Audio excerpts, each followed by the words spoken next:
Welcome back to Tales of Two Bros. I am Angel, I'm Adan. and this will be our marvelous review of Thor, the Dark World. I have nothing.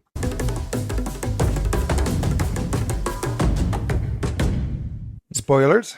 At the time of this recording, we're getting prepared for Thor, Love and Thunder. Previous review with me and Kimberly, we did Thor. We saw it. We liked it. It was quite entertaining. I felt it. I don't know if have you seen the original Thor? I haven't caught up. No, honestly, I haven't caught up. But I was gonna watch it out of order, the original Thor again, right before I watched the next one. Truth be told, going by memory, I was never that big a fan of the original Thor in comparison to the Marvel lineup. Now, granted, if I rewatch it, that could change. You know, sometimes it hits you differently later in life, but Right, of course. off of nostalgia, it wasn't one of my tops. I can see why. Found it very quick for being almost a 2-hour movie. I mean, this was when Marvel was first doing their movies of introduction, so they weren't really breaking 2 hours a lot. Also, No, I understand, but what I'm saying is that it was not an origin story, but an intro to Thor in the MCU. And I kind of felt like it was more of an origin story, if you will, with Mjolnir. I keep saying it. Mjolnir. Mjolnir. There we go. I kept saying it like. Or like that one of the girls like Mew Mew. Right. But Mjolnir, that Mjolnir. in the sense that Odin cast the spell on Mjolnir to whoever's worthy will be Thor, will be the entitled, right? But we already had Thor. The hammer is already connected to him, but he wasn't deemed worthy as we come to know it. Of the mythology. Very little action in the first one in comparison to here. There's a lot of action. It's a big jump. And where I find it kind of interesting that people rank this as pretty low in comparison to the first one. And I do enjoy this movie. I do enjoy the Dark World. It's entertaining. It's has comedic moments, has some touching moments, especially with Frigga, her death. The pace is good. You have the people returning. You have Chris Hemsworth, Natalie Portman, Tom Hiddleston, Stellan Skarsgård, Anthony Hopkins, Jamie Alexander. Essentially all the main stars from the first one, right? Except for Zachary Levi, aka Shazam. He replaced the original guy. Vendrell, yes. Which was also a meme joke because they replaced him with a guy that no one ever recognized that they replaced. It was like when they replaced War Machine. Everybody knew War Machine was replaced. You could tell night and day. But this guy, you watch it, if no one mentioned the actor's name, you honestly wouldn't know. And Idris Elba, Rene Russo, they all come back. Kat Dennings. And a lot of these have bigger parts. Hemdall has a bigger part in this one. Warrior 3. Is it a Warrior 3 or Heroic 3? It's the Warriors 3. I called them Heroic 3 in the previous one. They have a bigger part. Like I said, this movie gave me more than it did in the previous. You see the relationship with Loki and Thor, how they're always butting heads and why, and you can understand that dynamic, the frustration, because they didn't really capture that well in the first one. If I'm going by memory, and you can correct me, in the first one, I never got as strong as a familiarity or family bond of two siblings growing up. Like, yeah, they were together and whatnot, but there's a very distant gap between the two of them. Where here in Dark World, and granted, it expanded more in Ragnarok, but in Dark World, there was that little bit of when they are starting to work together, there's that give and take more. Like when he's escaping through, like I'm just gonna jump now into it. When they're escaping in the spaceship, and he's like, "You said you knew how to fly this thing." He's like, "How said how hard it could be?" It's like, "Well, you're maybe not pressing the buttons hard enough." It's like, I'm pressing all the buttons, and they're just going back and forth. Yeah, something like that. And they're just going back and forth, and you can see like there's slight humor in the fact that they're going back and forth, but it's like they've done this all their lives, and it's always been that kind of way, and they get along. And like even when they have like a really tense argument, Thor pulls back. He's like, "Mother wouldn't want us to fight," and she's like, "But she wouldn't be surprised." And Yeah, I mean, granted, this movie takes place after the first Avengers film, true. where Loki and Thanos' army invades New York, and it gets botched, and the Bifrost is all fixed from the first film. You can see there's emotion there, there's a better display of emotion from Loki, better display of emotion from Thor. What was happening, especially with the death of Frigga, and how Thor was Odin's son and Loki's was Frigga's son. You know, it was like, that bond that they had. Even though he wasn't son by blood, she definitely Right. saw him as her own son. So Right. it was like an equal love between her, between Loki and Thor from her, where it was very apparent that Odin had favoritism. Odin, like historically, does have love for Loki, but at the same time, Well, of course, historically, right. does have a favorite. Yeah, I mean, every parent has a favorite, even though they say, "Oh, I love each one of you equally." But we know, Yeah. come on, we know who's mom's favorite. We know. Well, and So, I say this for Odin's part because it's both displayed in the comics and in the show, in the movie. But like that's neither here or there. Fact of the matter is, in Dark World, as much hate as it gets, we both agree that's actually put more in the forefront those emotions that were kind of taking a back seat in the first one. absolutely agree. I don't know why this got pushed back. I don't know. It's because of the director, Alan Taylor, his approach, and compared to Kenneth Branagh's approach to it. I will say this. I will say it did have flaws, and I think people focused on the flaws so much that that's why it got so much backlash about it. What flaws were that? Well, for one, I'm like, this one's a minor one, but in some of the scenes, they look like the characters were more superimposed into the scenes, like that end scene where Thor's talking to Odin, who turns out to be Loki. The way he looked just didn't fit right when I was watching it in like HD. You mean like it's like a reshoot maybe? Maybe like a reshoot, but it wasn't good for the recapture of it. Some people had issues with the storyline. I know when I first watched it originally and watching it now, one of the big things that always boggled my mind and still boggles my mind is the ether. Yes, it's a reality stone. No, it's a infinity stone, but they're like, it's the reality stone. But the way the ether worked and the way the ether used, number one, was nothing like how it was in the Infinity Wars film. And because he really didn't alter reality, it was like more casting a shade and like, casting darkness and absorbing light. And the ether was actually pretty sentient because it was bonded itself to Jane and absorbing her life force.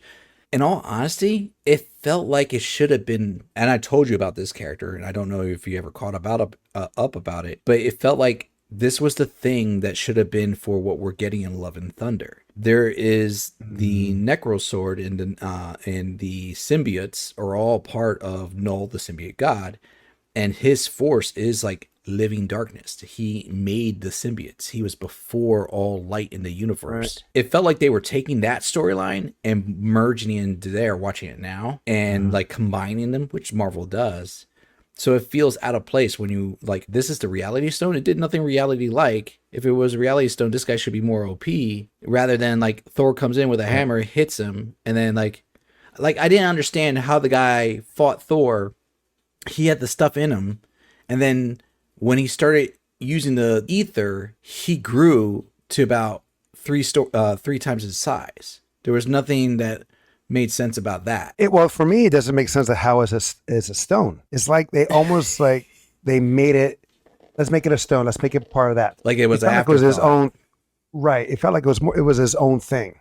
Exactly. Had no relation. So far in the Thor world, he not embodied, but he confronted or had like 3 stones. He had the Tesseract from Avengers, and then he had the thing that scepter. Loki had in the scepter. Thank you. I couldn't figure it there. And then he had that this on Earth. No, I know, but I'm saying that's like it was Thor around all those 3. True.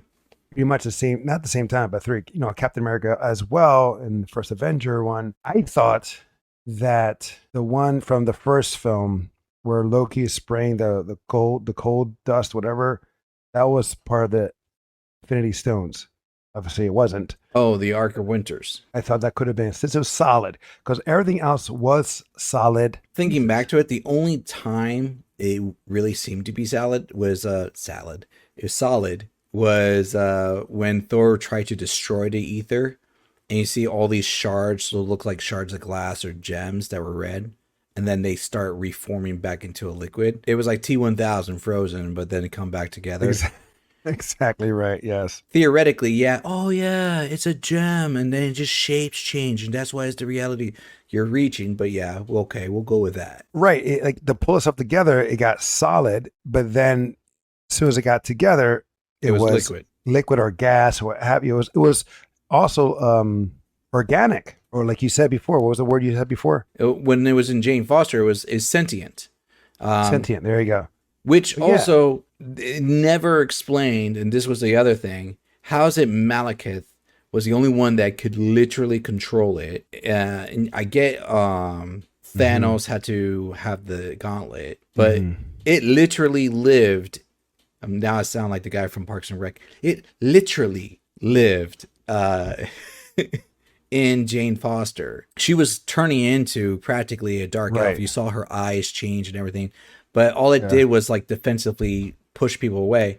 I would have been more impressed that like, hey, she could do like now she's getting powers on her own. Don't you think that, okay, when people were trying to grab her and it was like, and the ether was defending itself, Mm-hmm. don't you think it would have done the same thing if Thor was trying to hit the elf? Exactly. And the thing was, I was originally, when I was rewatching it now, I was like, okay, so it's defending itself because it sees all these other individuals as threats through her eyes, but it did not see Thor as a threat. But again, why does it not defend her against Malekith? Why does it like bend a knee, to quote Game of Thrones? And why does it not defend Malekith against Thor? Why is Thor the one that can walk through it? He's like, oh, we can't get to him, but I can. How? How, Thor? So yeah, I mean, there are some flaws, even though I do like it, but there is some flaws in that sense. It being a stone and that it defends itself one way, but not a viable threat in another. Because the other ones, it was just like a cop or a guard grabbing her, and it did damage. Even the like Asgardian nurses will grab her and like. That's what I'm saying. Yeah. Then Thor throwing a hammer at him and at it, he's like, all right. I was like, oh. Is there a moment that you enjoyed? Yeah, I mean, there were a few moments I enjoyed. So I mentioned the one about when they're trying to escape, and they steal the ship, which is a fun moment for me. I also kind of like the moment where they team up to fight Malekith, Loki and Thor. So the moments between Loki and Thor were like highlights. But like, I don't think, and I could be wrong, in the first Thor, you don't really see Loki actually do that much combat. You see him do like trickery and like stealth kills and stuff like that. But that one scene where he's surrounded by the elves and he gets to do his knife work, I thought that was actually really nice. Like how they show that he has some skill as a combatant. He's not all about tricks. He can defend himself if he needs to. Exactly. Because it's shown also, Frigga, she's a pretty badass too. Yes, she was, and that's true in the lore, at least in the Marvel lore, that she's like warrior queen. But I'm saying, like, you can see the connection, like, since Loki and her have a bond, that she just didn't show him trickery or magic. She also showed him how to defend himself or how to fight. I would dare say like his fighting style is similar to hers too. Like when you see her fighting, the fluidity of her movements. I like the escape in the sense of with the ships. Yes. Flying and all that was really good. It was, I mean, I couldn't help but think of Star Wars. It kind of had that feel to it with the TIE fighters or with the Well, I also tie the ship, TIE fighters, X-wings. The ship moment with the actual escape, the planning, the going back and forth with the plan, and how they are like actually executing. I call, for me, that was all one fluid moment because it's like establishing that. So kind of not Ocean's 11, but and like you're kind of like Ocean's 11. Yeah, you're kind of this is the plan and this is what we're gonna do, and then as you're getting the rundown of the plan, they're actually performing it as it's going in, so you're not like having to recap in that Right. sense. So for me, that was all like a nice little highlight thing. I like Darcy. I like Darcy too. She's a I fun like her. I character. like her. I like her for many reasons, but Same, but yeah. I like the interaction between her and the other Dr. Sylvig and her intern. So probably the best interactions were like right around that end scene where she's being teleported and back, like back and forth. The little moments that happen with those were actually like little comical moments that were light, and I enjoyed it. What about you? Like I've named like 3 different things already. Like I said, I like the flight escape, but the whole thing I like. The moment where Hemdall notices that there's an invasion or there's been and there's trespassers. And he takes down the one spaceship all by He takes himself. down the one, right? Yeah, even though he can't see it, but he can see it. Mm-hmm. He takes it down, he chases it. Then he's like, "Damn, there's like a whole bunch of." Then he sees the mother ship come in. He's like, "Ugh." Also, in the sense of the Loki series, he can see where, like, because we see a flashback in the series to this point where if he just kept his mouth shut, his mother would have been alive Yes. still. And he finds out later that she's, well, he doesn't know it yet. And it says, because that didn't happen in Loki. That's the Loki from the Avengers, Yeah. not the Loki from The variant Loki. from I the like Dark to call World. him. Right. What I like about the part where it has to go and put order back into the realms. And then he has that same species from Ragnarok. And it's kind of like an Indiana Jones moment. Where he's the like, guy- I'll give you an opportunity to surrender. Right. But the beast is like flaunting and chest all out and blah, blah, blah. Or just does one strike and takes him out. I will say this. So 2 cute scenes that they put in. One was the train when he's fighting Malakath and he's going through all the different dimensions, and he has to take the subway. And I don't know if you remember it, where he's like, "How do I get back to this place?" And he's like, "Take the train, a couple stops, and then get off." And he jumps on, and the train moves, and the girl that touches his chest, I believe that's his wife. The one from Fast and Furious. Well, no, that's. Oh no, she is in Dark World. Ah, that is her. Okay. She has a film credit. But the other scene that I thought was clever. Remember when Loki turns into Chris Evans? You know the story, right? Yeah, that's what I'm talking about. Yeah, go ahead. So I think he was running late, right? Or he was on his way, and Loki's like, or Tom Hiddleston was, we have time to kill. Let me try on the outfit and do it. So those lines were Tom Hiddleston like riffing and doing, and like, and they show a scene, a deleted scene, which is him actually walking, and they showed it to Chris Evans afterwards. And he just rolled and redid the entire thing that Tom Hiddleston did, which was perfect. Which I like that idea. If you're going to have someone impersonate someone else and they're in the film, have them do a role or two so you can get that vibe. I was like, that was spot on. Yeah, I didn't know he was running late. I just know that Tom wanted to try it, and I think Chris saw him do it while he was filming. Well, I could be wrong. But like, I mean, if I remember correctly, still they similar showed that him the reel. Regardless that Chris did see it, he liked it, and then he used that to do the scene, which makes sense because then he captures Loki's energy, Loki's movement, attitude. I do find it funny that the scene in the warehouse where the bottle or the shoe they're going through because the convergence is happening. Yeah, that scene reminded me of a scene from The Matrix. Yes, from the Animatrix. There's a story there where kids are playing around. They finding don't like a know. flaw in the Matrix, and it's causing weird abnormalities. Oddly enough, similar to what you're seeing in Dark World in that scene. Minus in the Animatrix, they're floating at times. Where here it's just that shoe or keys or whatever brick just looping back and forth. And then there's, of course, he saves the world, and there's 2 end credit scenes. One leads into the Guardians of the Galaxy with the Collector, and then the other one is when all the lovey-dovey stuff. Yeah. Well, let's put it this way. So the one with the Collector is the one that actually identifies the ether as Infinity Gem. They're like 1 down, 5 to go, which no other point in the movie do they identify it as an Infinity Gem.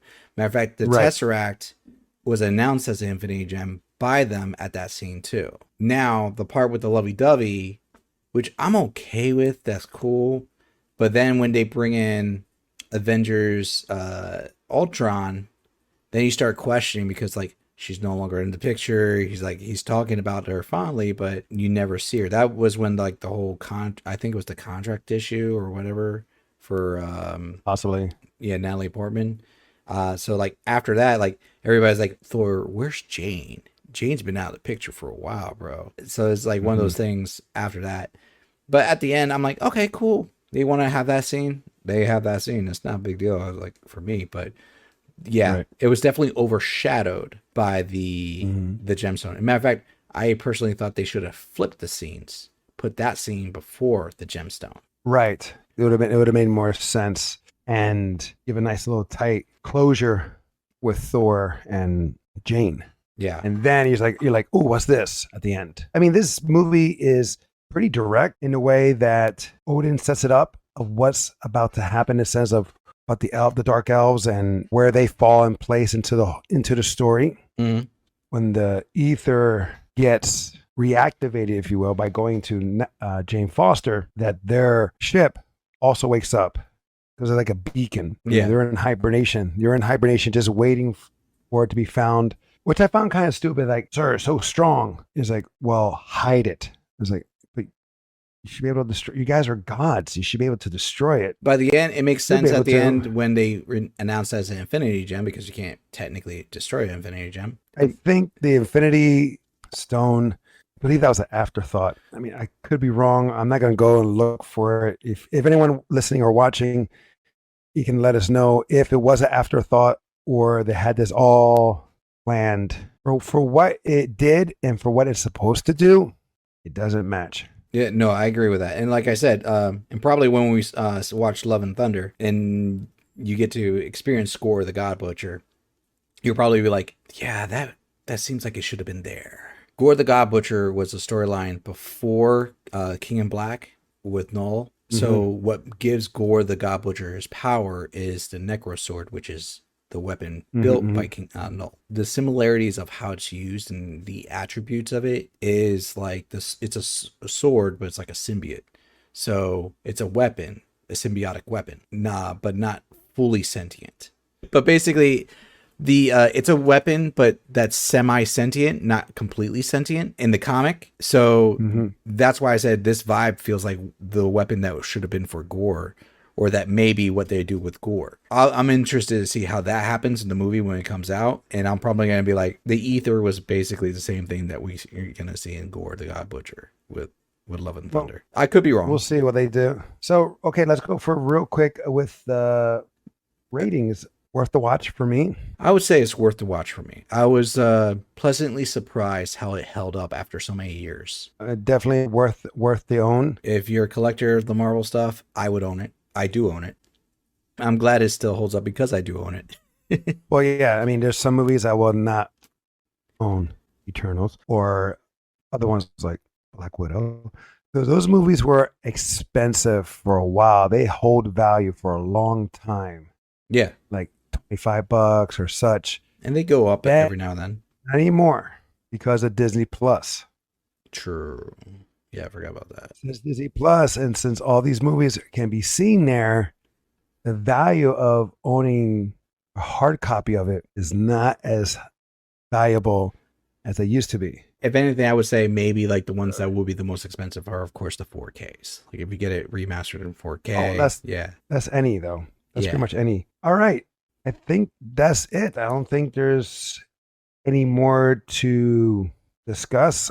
Looking at it now from after several years, this movie is better than remembered. Frigga was in a moment of the original Thor, right? Yeah, I mean, she was very underutilized. She was. Well, remember also that the majority of Thor was in New Mexico, was on Earth.